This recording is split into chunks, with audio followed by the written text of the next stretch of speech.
حضرت حمزه رضی الله تعالی عنہ دا د نبی علیہ الصلوۃ والسلام تر مبارک د نبی علیہ الصلوۃ والسلام تر دی د نبی علیہ الصلوۃ والسلام نه یو کال به مشرو او د نبی علیہ الصلوۃ والسلام سره به انتها محبت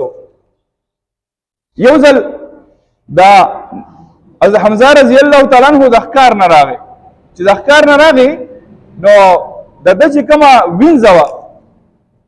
چې هغې ورته وی وایي دا غشې او لنډکۍ دې کېده ښکارونه مه کوه ورشه وراره درله ابو جهل وهلی دی او بېعزتي وله کړې ده د خپل وراره بدل دې واخله حضرت حمزه رضی الله تعالی عنہ حق لنډکۍ ورسره وه او حرم شریف ته راغی حرم مکی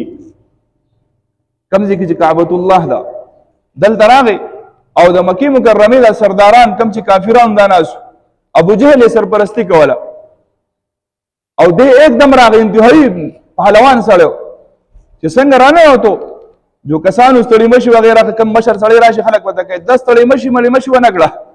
او ډایرک راغی د ابو جهل په دې لنده وو بشي لنده خو پیژنې ځکه ما لنده چې په دې سر وو دې ته کمان وای پردو کې په دې سر وو په دې سر وو د مرانه ونه راوچته کو او بیا له پړځو چونکه طاقتور سړی پهلوان سړی راوی ګرځاو او ورته وای تاسو څنګه همت وشو چې تر اله زما په وراره باندې گزار وکړو زما وراره لا وارث نه دی د هغه د حمزه په شان تر موجود دی او آینده لپاره دی ته ګوري که پوښتنه سترګم وکړه سر بدن کټ کو ابو جهل وته وای ته داغه خبرې چې هغه کم نمونه دعوت شروع کړي وای که داغه دعوت حق دی ټول ناول ما قبول کو او است دروت وآینده لپاره احتیاط کو ګوري چې کله واپس راغی نبی علیہ الصلوۃ والسلام ته وی دا الله حبیبا مبارک شه وراره مدل بدل واغستو ابو جهل مدل بغون مجلس کې بیزت نبی علیہ الصلوۃ والسلام ورته فرمای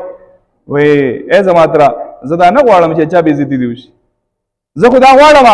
چې کوم خبره مې هغه ته پیش کړی دا هغه تاسو پیش کوم جئتکم بکرامات الدنیا والآخرة ما تاسو ته دنیا او د آخرت عزتونه راوړي دي بس دا کلمه وای لا اله الا الله محمد رسول الله تم کامیاب شي دا ټول به کامیاب شي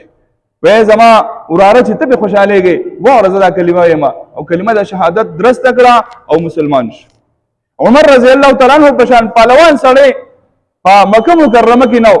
چې کله ډیر روان شو راغی د نبی علیہ الصلوۃ والسلام د قتل پسې نبی علیہ الصلوۃ والسلام مجلس کې ناس دي صحابو خبر راوړو عمر را روان دي او طاقت لول غواړي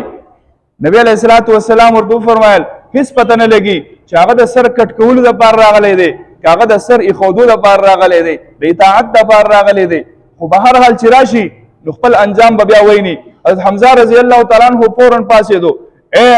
زما وراره کچری عمر نیک نیت راوړو نو خپل نیت به ویسي خو که په بد نیت باندې راغلی نو ګورې خپل سر به زما په لاس باندې قلم کی دا دونه بهادر سړی چې د عمر رضی الله تعالی عنہ په مقابله کې ودرېد او کله چې عمر رضی الله تعالی عنہ راغی وره وټاکاو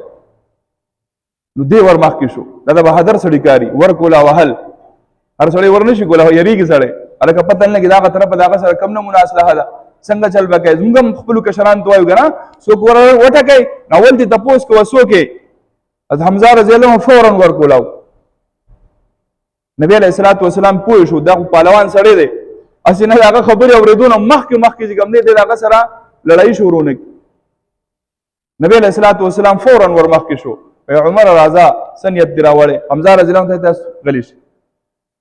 او ته دا الله رسوله زه ایمان راوړل ما ته کلمه وایي زه مسلمان شم او کلمه وی مسلمان شو حضرت حمزه رضی الله تعالی عنہ دا هغه سړی